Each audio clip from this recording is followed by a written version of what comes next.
I just want to show you my get home bag. This is what I keep in my vehicle. It is not a bug out bag, it is not a 72-hour bag. I would say it's more of a 72-mile bag. Walking at 3 miles per hour, that gives us 24 hours, right?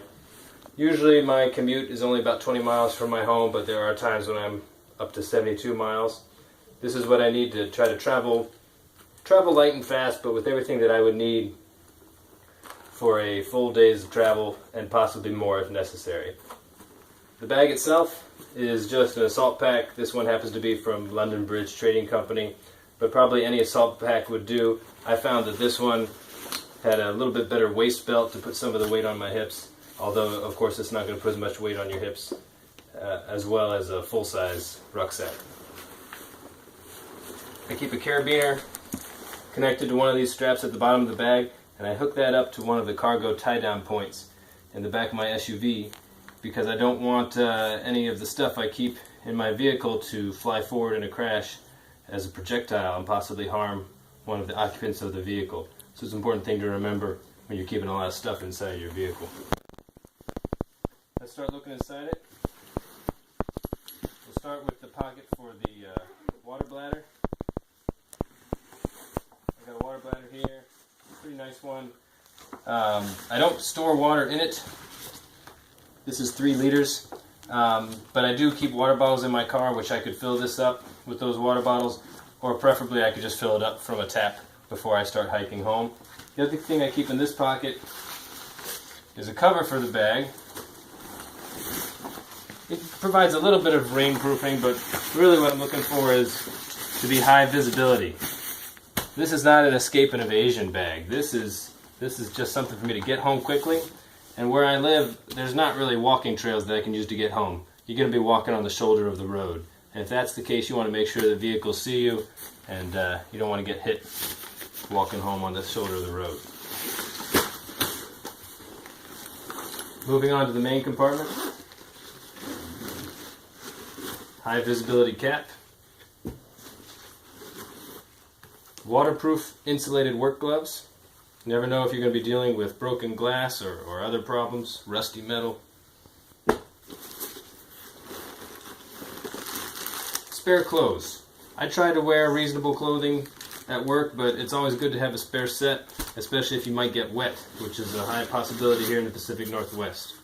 These are clothes that I find would do well either in warm or cold weather, especially if I layer. I've got multiple options to layer these clothes.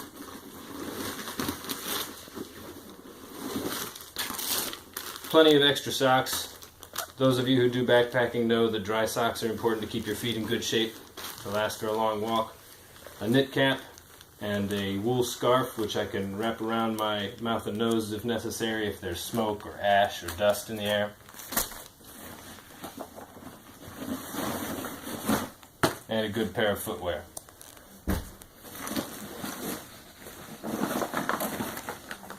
For food, I got a couple of MREs, and you'll see that I have some more snacks later. I do have this emergency tarp here. I'm not bringing a tent, I'm not bringing a sleeping bag. My goal is not to spend the night anywhere, but really just to hike hard and fast to get home in a hurry. But if necessary, this could protect me from a storm. It also has grommets, and so if I combine that with some cordage, I got some paracord here, I can create a shelter if necessary. This could also serve as a high visibility panel if I'm needing to call for a rescue. Moving on to the next compartment.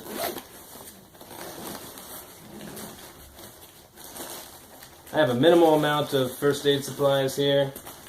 Just a boo-boo kit, a field dressing, and one of these emergency blankets.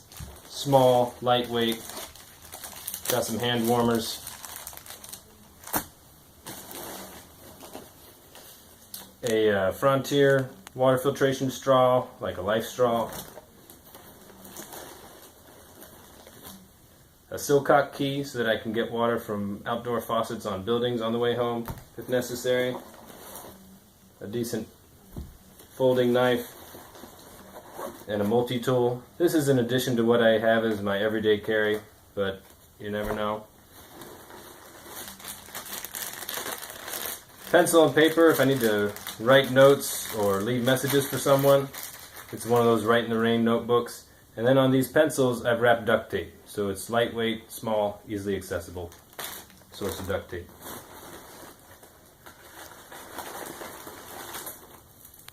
Zip ties. Purpose of this is for hasty repairs to my rucksack primarily, or to my boots. Something like that, that if it becomes torn on the trip, I can just quickly repair it with a zip tie and continue on my way. I got some chem lights. A major reason for these is, again, to be seen. It's not so much that they project light that I can see by, but so that other people can see me. With the paracord, you can tie it to one of these chem lights and spin it around. You'll be highly visible to helicopters or other vehicles. One interesting phenomenon is that if you're walking on the side of the road and you're a little uncomfortable with how close cars are coming to you, just try spinning something around casually, whether it's swinging your water bottle around or swinging something like this around, something on a piece of string that people can see, and you'll find that cars will give you a wider berth. Not that you're intruding into their road space, but if you're swinging that around on the shoulder, they'll give you a wider berth and you'll have less likelihood of getting clipped by a car while you're trying to walk home. Just got some toiletries here. In this case is a RAV Power battery bank, I guess you could call it. I got this off a recommendation from the Engineer 775 channel. Holds lots of juice to keep my cell phone going, plenty for the 24 hours that I think it would take me to get home. I've had this for months in my bag, and every time I test it, still a full load. And if I hold down this button, I do get a LED light there. So it's a good source of light, good source of power. Seems like a quality product to me. Headlamp. Always need a headlamp. Keep your hands free. Batteries for the headlamp. Not stored in the headlamp because I don't want them to corrode in there. I also have one of these block lights, which I covered on a previous video. This one's still in the shrink wrap, so it's not going to get switched on by accident. I also have an extra 9-volt battery, which is a lithium battery. Between these two batteries, I'm very confident that I'm not going to run out of light on my trip home. These will last me a good long time, even if my headlamp and my battery bank flashlight wear out.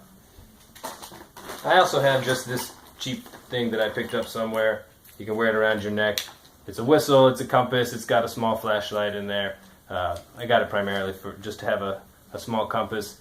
It's not like I'm orienteering in the wilderness here. I'm walking along major roads, but it's just good to have some awareness.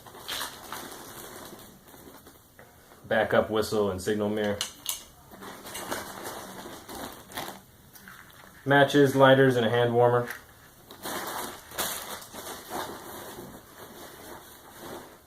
And then the last compartment here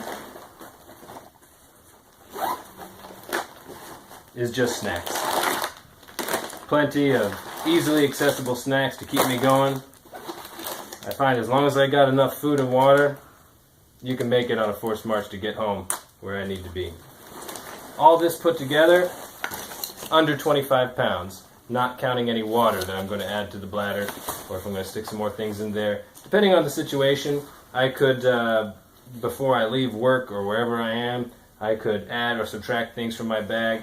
But I've practiced with this bag, I've walked with it, with 25, 30 pounds. I can pretty much walk indefinitely as long as I've got food and water, and if my feet are in good shape. That's it for the Get Home bag. Keep something like this in your truck. Thanks for watching.